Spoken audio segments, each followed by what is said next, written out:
21 už. Dėkuoju. Na ir pirmasis sprendimas dėl Jono Grybausko atleidimo iš Širvintų rajono Alionių pagrindinės mokyklos direktoriaus pareigų pranešėja Dalia Maleckaitė. Prašau. Širvintų rajono savivaldybės tarybos sprendimo projektas dėl Jono Grybausko atleidimo iš Širvintų rajono Alionių pagrindinės mokyklos direktoriaus pareigų, kuriuo siūloma netenkinti direktoriaus prašymo nutraukti darbo teisinių santykių šalių susitarimu, prašymą įrodyti sąlygomis ir atleisti Joną Grybauską pagal darbo kodeksą 129 straipsnio 1 ir 2 dalis. Gerbiami tarybos nariai, prašau, ar turite klausimų? Prašau.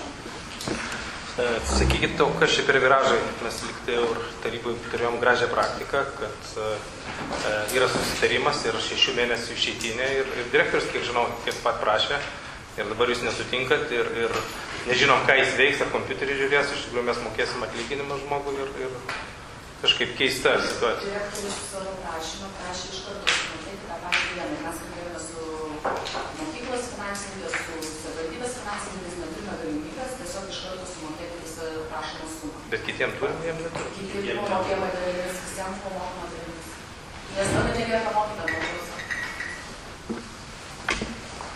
Taip, gerbiami tarybos nariai, prašau, ar turite dar klausimų? Jeigu klausimų nėra, tai aš norėčiau labai trumpai pristatyti tarybos narių prašymų, kuriems iš tikrųjų nepavyko nuvažiuoti ir pažiūrėti tikrosios situacijos Alionių pagrindinėje mokykloje. Tai yra vienas labai apgailėtinas pavyzdys, taip kaip tvarkosi Alionių mokyklos direktorius. Aišku, galima būtų palyginti po Slaviškių ir vertinti 10 balų ir pamatysite situaciją Alionių mokykloje, kur mokyklos vadovas yra pradirbęs 14 metų, algas siekia apie 1000 eurų ir tai mokomi šitose sąlygose buvo mūsų vaikai. Ir per eilę metų niekas nieko nedarė. Prašau, administracijos direktorių.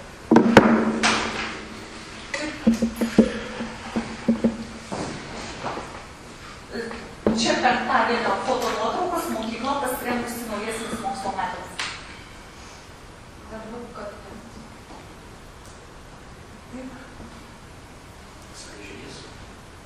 Sanitarinis mazgas. ES projektų lėšomis turėjo būti įrengti 2 sanitariniai mazgai.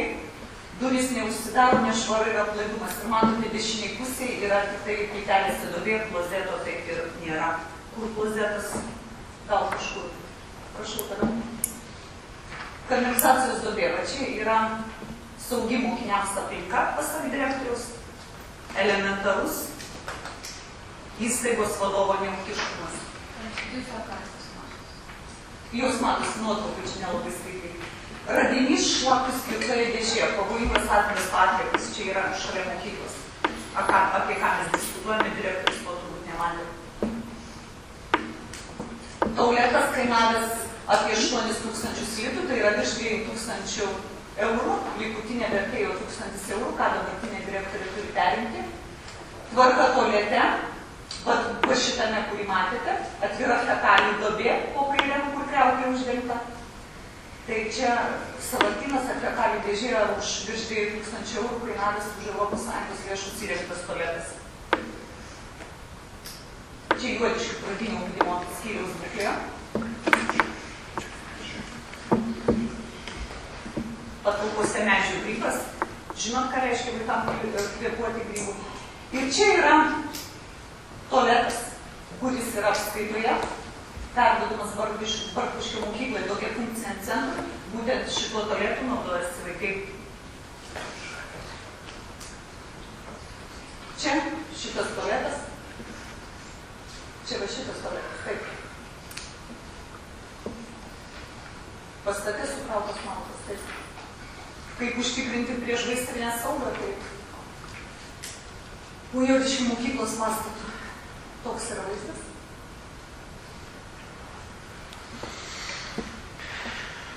Čia yra mūsų mokykla su mokyklos direktoriumi, kuris yra labai gerai vertinamas ir atestuotas.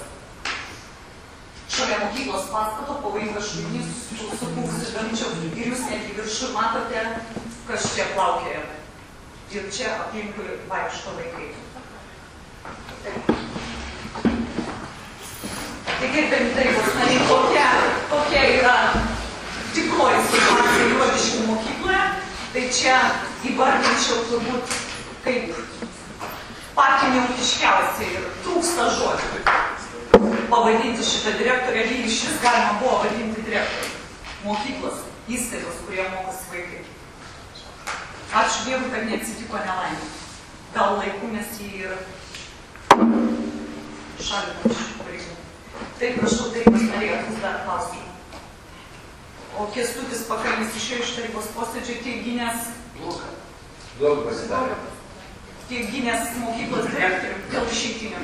Taip, direktorius yra prašymas, jisai norėjo tų visų tūkstančių iš karto čia ir dabar. Ir aišku, kai visi mokytojai ir mokyklų direktoriai ėjo kasmetinių atostogų, šitas direktorius neėjo kasmetinių atostogų ir jam dar už kasmetinės atostogas 52 dienas priklauso pinigai. Jeigu klausimų nėra, tarybos nariai siūlau balsuoti. Kas už šį sprendimą? 2. 14 už, kas prieš, kas susilaikė? 6.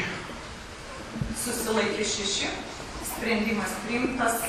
Net abejonė nekilo, kad valstiečiai privalo ginti savo mokyklos direktorių patį neūkiškiausią.